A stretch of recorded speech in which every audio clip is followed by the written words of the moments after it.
আমরা fringe with পড়লাম।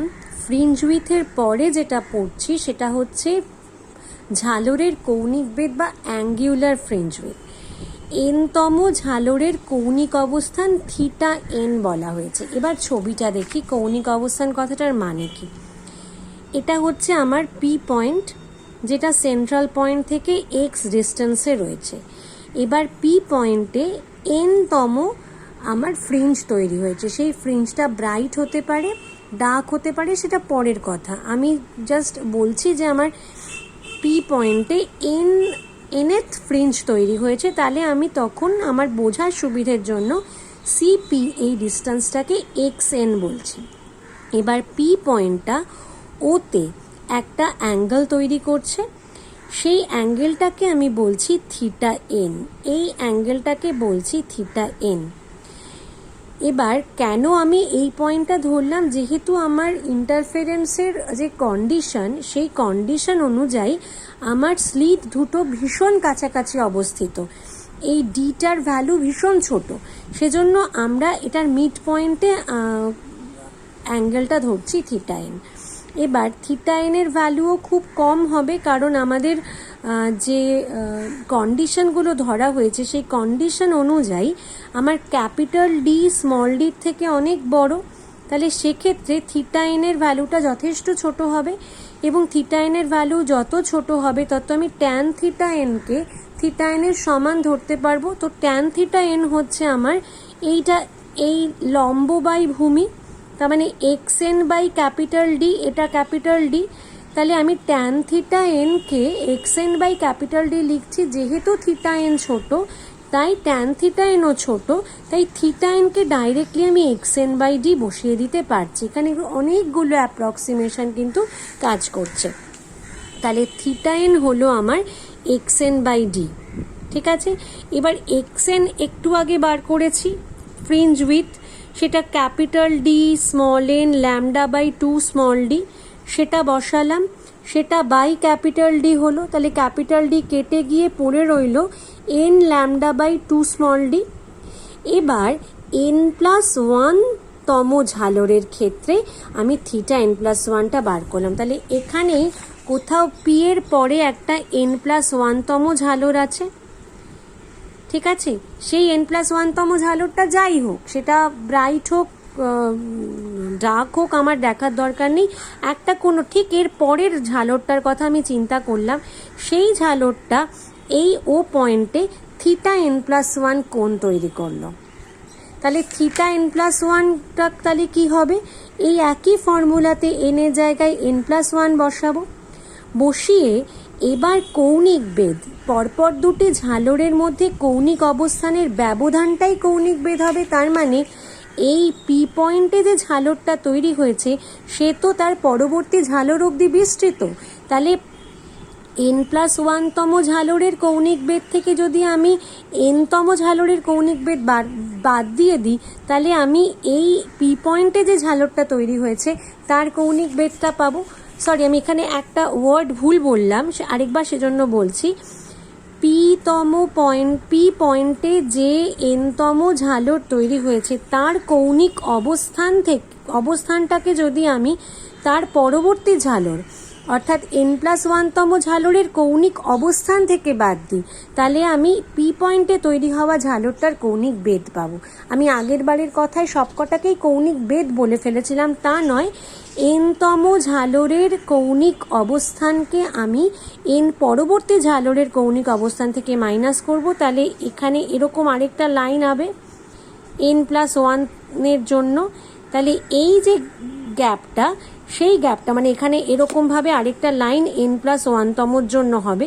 তাহলে এই দুটো লাইনের মধ্যেকার যে কোণটা সেটা হবে আমার ওই এনতম ঝালরের কৌণিক বেদ। তাহলে আমি কি করব, থিটা এন প্লাস ওয়ান থেকে থিটা এন মাইনাস করবো, করলে n plus one by 2d into lambda minus n lambda by 2d, তাহলে ল্যামডা বাই 2d। তাহলে দেখো এটা এন এর ওপর ডিপেন্ডেন্ট নয়, তার মানে আর ক্যাপিটাল ডি এর ওপরেও ডিপেন্ডেন্ট নয়, তাহলে পর্দার অবস্থানের ওপর নির্ভর করছে না কৌণিক বেদটা।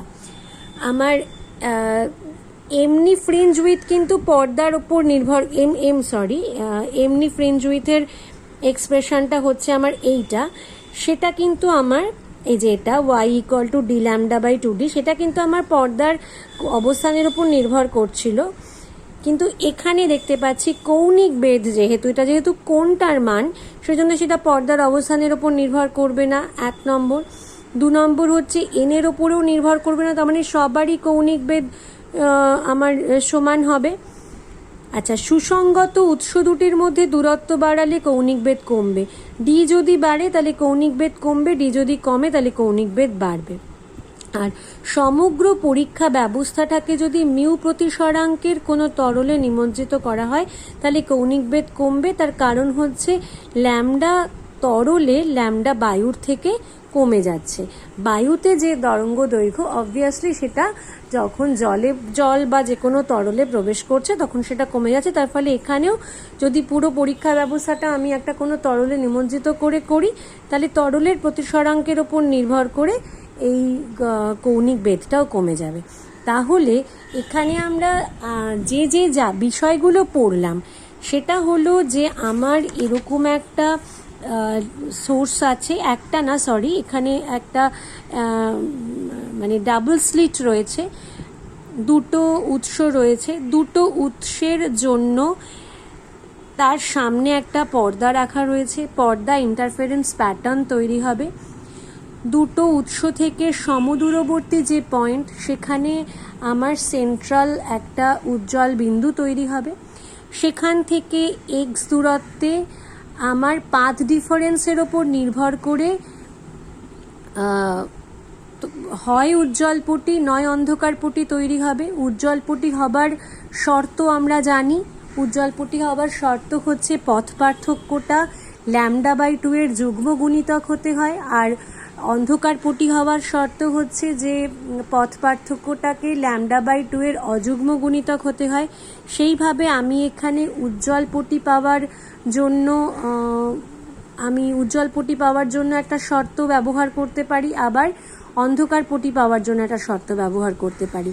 এবার আমরা উজ্জ্বল পট্টি পাওয়ার জন্য শর্ত যদি ব্যবহার করি তাহলে সেই শর্ত অনুযায়ী আমরা এক্সএন এর একটা ভ্যালু পাবো, অর্থাৎ এই সি থেকে পি পয়েন্টের ডিস্টেন্সটাকে এক্সএন বলছি, তার একটা ভ্যালু পাবো।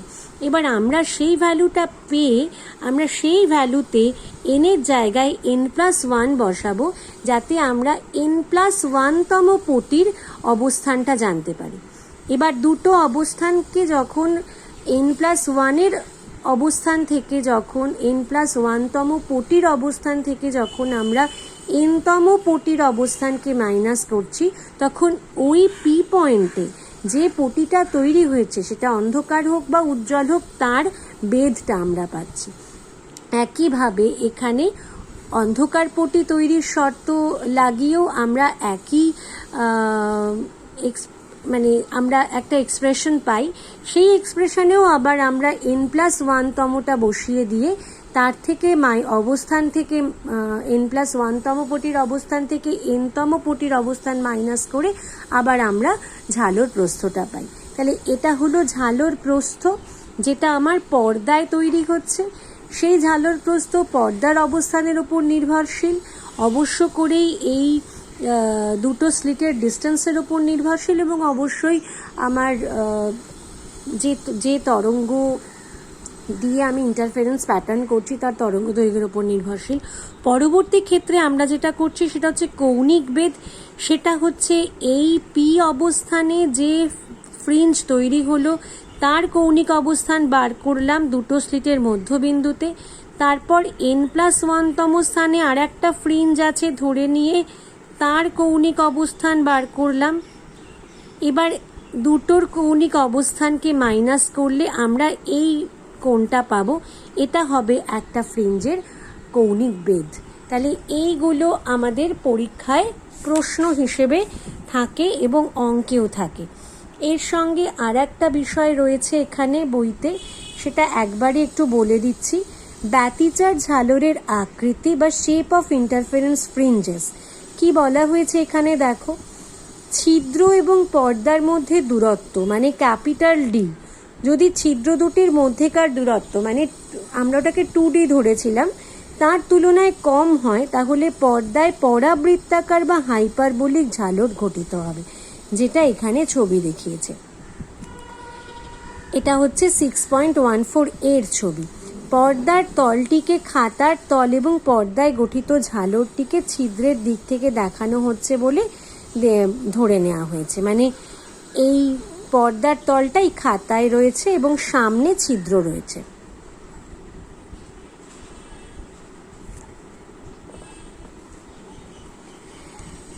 আর এবার পরবর্তী ক্ষেত্রে XY রেখার ওপর পি যে কোনো বিন্দু একটা যদি যে কোনো বিন্দু পি হয় তাহলে বিপি মাইনাস, দেখো এখানে একটা XY রেখা টানা হয়েছে, সেই XY রেখার ওপর পি একটা বিন্দু। এবার বিপি মাইনাস এপি ধ্রুবক, এ হচ্ছে এখানে আমার একটা স্লিটকে দেখানো হয়েছে, বি আরেকটা স্লিটকে দেখানো হয়েছে।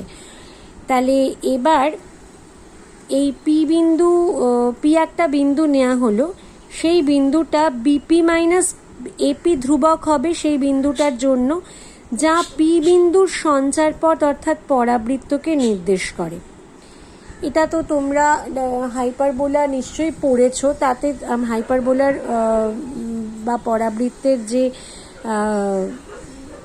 ইকুয়েশন হয় তার থেকে আমরা জানি যে একটা পয়েন্ট পি নির্দিষ্ট একটা পয়েন্ট এবং সেখানে যদি আরও দুটো পয়েন্ট থেকে তার ডিস্টেন্সের মাইনাসটা ধ্রুবক হয় তার জন্য একটা হাইপারবোলা পাওয়া যায়।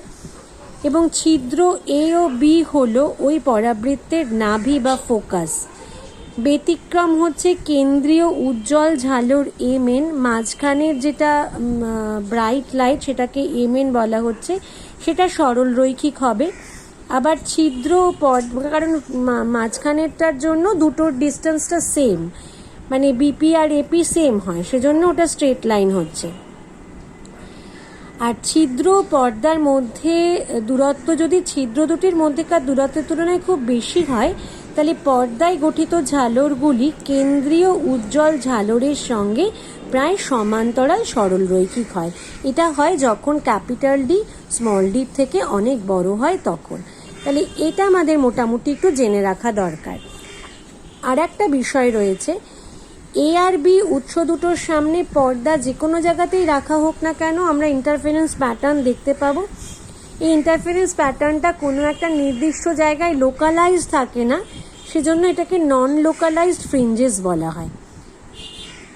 তাহলে ইন্টারফারেন্স প্যাটার্ন যেটা তৈরি হচ্ছে সেটা এক জায়গায় সীমাবদ্ধ থাকে না, অনেকটা জায়গা জুড়ে যেখানে পুরো সুপারপোজিশন হচ্ছে, পুরো সুপারপোজিশন যতটা জায়গায় হয়েছে সেখানে আমরা ইন্টারফারেন্স প্যাটার্ন পাবো, তাই এটাকে নন লোকালাইজড ফ্রিঞ্জেস বলা হচ্ছে।